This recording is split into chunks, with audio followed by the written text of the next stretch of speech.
When I walk up in the club and sing, everybody want to know my name. Yeah, here comes the glass road. Yeah, here comes the glass road.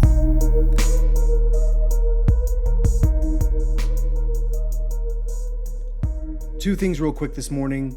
So I'm incompetent because I believe that people can send either audio data or visual data into my head.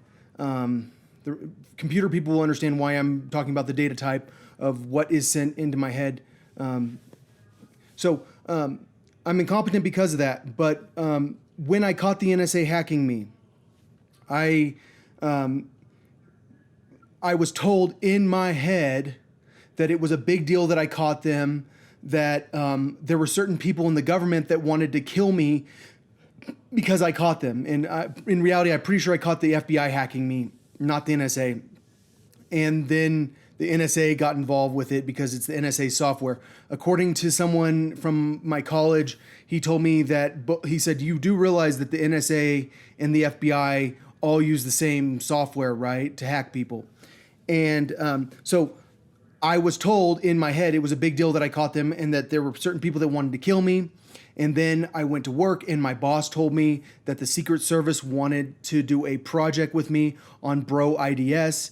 And what I had caught them doing DNS misdirection using Bro IDS. Well, I actually used another program, but that program used Bro IDS. And so I caught them, and then my boss told me the Secret Service wanted to work with me. And then within a week, all the section chiefs or station chiefs, I'm not sure what they called, they told me what they were called, from the NSA showed up to my office. And because my boss asked me to go to a meeting, and then they all showed up. And it wasn't a meeting with her, it was a meeting with everyone. And they wanted me to stop doing memory forensics. They wanted me to do cell phone forensics.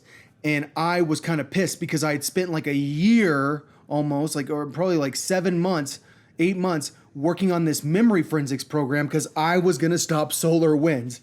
There was no solar winds yet, but I knew that hack existed because it's existed in the past. Solar winds is a variation on other hacks. Like I said, they use pass the hash. It's a very it was a very serious problem for Microsoft for a very long time. Microsoft hasn't been able to deal with that problem completely. I watched a hacker doing basically the SolarWinds style hack, and I got scared, and that's why I dedicated my life to memory forensics so that I could catch SolarWinds. So the NSA and the government uses a very similar hacking style to SolarWinds. So when they're like, we can't deal with SolarWinds, they can't deal with their own style hack. And they don't want to be able to deal with their own style of hack because they need to be able to spy on everyone, right? You remember how, what's his name, Edward Snowden said that he could spy on the president, he could spy on everyone? And the reason he could do that is because he did SolarWinds style hacking, and no one did security against that type of hack in the government. I wrote security software, or I was writing security software to try to prevent that hack. And what happened is the NSA showed up to my office and tried to intimidate me into stopping working on that style of security software because they didn't want me to stop them from hacking. And now what's happened is a foreign government, maybe it's England, is hacking the American government, and they're using that style of hack, and then the American government doesn't know how to defend against it because the American government shut down me, and I assume they've shut down other people who are doing that style of security. So when the government massively increases their spending on security, they're like, oh yeah, we're spending billions, $15-16 billion on stopping hackers. What they're actually doing is spending $15-16 billion on hackers, because who are security people? They tend to be hackers. And so they're acting like they're trying to stop cyber attacks when they're not really trying to stop them. But let's face it, they are trying to stop them. But the people that are actually good, like people that have ever smoked pot before, you ever smoked pot? You're not allowed to work for the government anymore. You're a bad person. We can't have people that don't follow rules. We need people that are, yes, sir, I do whatever you tell me to do, sir. I do whatever you want, sir. I'm gonna be your bitch even though you're an idiot, sir. That's who they need.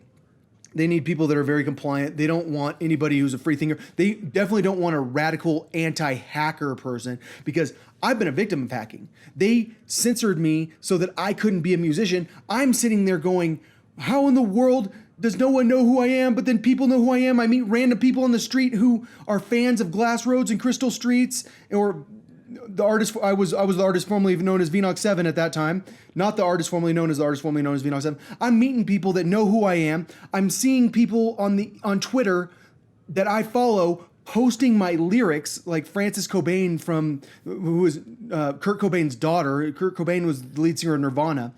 I see her post my lyrics for Stardust on Twitter. She said, it's like Stardust straight into our veins. And I'm sitting there going, I have 0 followers. How are these famous people aware that I exist? I don't understand how Twitter works. This is crazy. It messed with my freaking head. And so I'm so anti-hacker because I'm anti-censorship, and I realize what they can do. And that's why they want to make sure that they can hack still, because they need to be able to censor.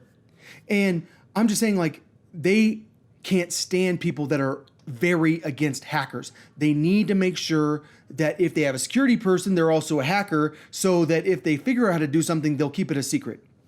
That's one thing I was going to talk about. Number 2, the Boulder shooting. No one has said why he did it. It's been long enough. I guarantee you he's talking, because he knows he's going to jail for the rest of his life.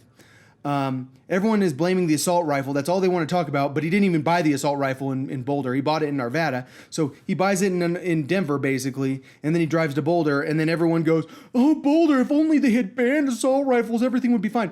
The thing about assault rifles is they're basically semi-automatic rifles that look cool, and sometimes they have high-capacity magazines.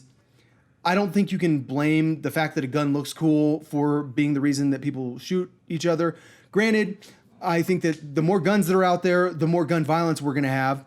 And that's just how it is. I know that people say, you don't blame the gun, blame the person. But the reality is that the more you practice with a gun, the more you get fixated on that gun. And that gun becomes a major part of your life. But the problem is that a lot of people have guns.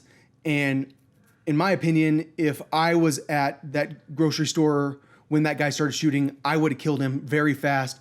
Back when I used to train with shooting, I trained for a mass shooting, because chances are at some point in my life, I'm going to be in a mass shooting situation because of the drug lab. I know that's crazy to say, but I caught the Austin bomber, and you can say that I didn't, but I did. And he was someone that was about to murder a lot of people at that bar, in my opinion, before I ran away. And I'm just saying, like, sometimes there are people that stalk me that will want to kill all the people around me because they don't know who's who. Our criminal organization, who are we? We're business leaders. We're probably city councilmen, even though I'm sure we're not anybody on the city council. We are like important people in the community. We're people that you never even notice in the community. We're like the most normal people in the world. We blend in. You never know who we are. We're the type of criminals that the only crime we ever commit is driving back and forth, and we don't even know what's in our car, because that's like part of our strategy. The lab strategy is you don't want the person driving to even think about the fact that they're driving drugs. They don't need to know. Because if they do know, they're going to act suspicious. We don't want them to be suspicious. We want them to be as natural as possible. Because even if you search the car, you're never going to find the drugs. I'm not sure how drug sniffing dogs are. I've never had my car smelled. But then again, I'm pretty sure I've never even driven drugs anyways.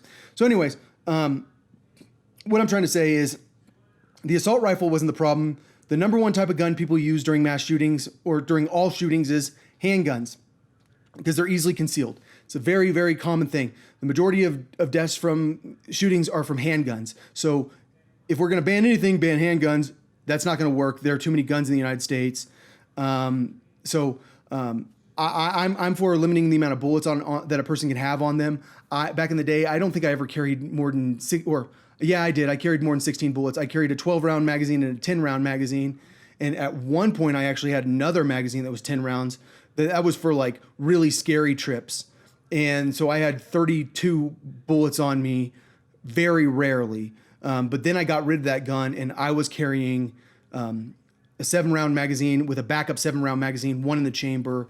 And so I was carrying 15 bullets with me. I don't think anybody needs more than 30 bullets on them. But I'm pretty sure that the NRA would freak out and they would say, well, we need to have 45 bullets. And I would say that's reasonable. 45 bullets is the max. I don't think anybody should be able to openly carry a primary firearm. A primary firearm is like an assault rifle or a rifle or a shotgun. If you're going to carry a gun, I think it should be concealed. But granted, people carry them on their hip all the time, and that's legal because of open carry. I don't think we're allowed to stop people from doing that. But I don't think you should be allowed to carry a gun in your hands. So that's the gun reform I'm for. I don't see gun reform happening because everyone has such extreme views on it. But let's face it, people do need guns, especially people that have danger in their lives. And the reason I don't want to live in the United States is because I'm not going to be allowed to have a gun. I know that the cops are allowed to have guns, and the cops are the ones that are stalking me, and the cops are the ones that have threatened me. This guy, Cody, who handed me a loaded pistol and shot a cap gun, do you know what he did? He stalked people with a 100-round magazine, a bag full of guns. He had a red dot sight. He was about to do a mass shooting when the police came and stopped him. He didn't even get his guns taken away. He still had his gun, and he told me the story about getting in trouble for this, for having this bag full of guns and a 100-round magazine. It was an AK-47 pistol. He told me the story, and then he handed me a loaded gun because the cops didn't take his gun away. Probably because he's a cop. Everyone knows the cops are good guys. For some reason, they have 100-round magazines and they're about to do mass shootings. But he's a good guy because he got a job. Yeah. The cops aren't good guys. There are good guys that are cops. Generally, though, they're not good guys. They tend to have their own agenda, and that's about it. I'm out of here. I hope you have a good morning.